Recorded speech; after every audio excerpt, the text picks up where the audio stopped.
Ready? Ready sir. Okay, 5, 4, 3, 2, 1. Action. Sabi ko lang kami, dala-dala ng daanan. Sensya mo lang ako. Kailangan mag-bro ng tatay. Ayoko na mamalayin sa inyo. Masahit mo sa loob ko yung pag-alis. Kailangan ko para mabuhay kayo. Ay, huwag mo kaming himatay. Ikaw na lang yung perong kami, tay eh. Wala akong magagawa na. Kailangan kong gawin ko kasi kailangan ko kayo buhayin. Para naman sa kinabukasan mo to eh.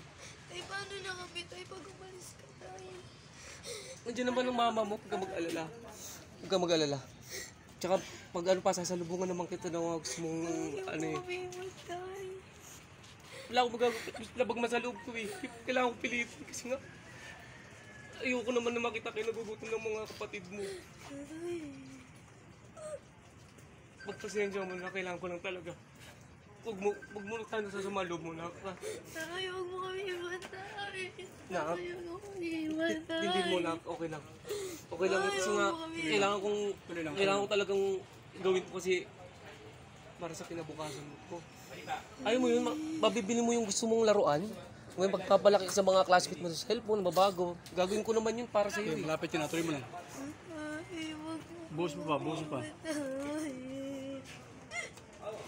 Labag mo Tay, nga. di po namin kaya na wala ko si tay. Alam ko naman yun ha, pero kailangan eh. Hindi ko naman gagawin to kung sapat yung kinikita ko sa pagbititinda lang, di ba? Kaya nga dapat ko na mag-abroad na lang. Kasi alam ko naman na mas magiging magandang buhay nyo. And cut. Nawala.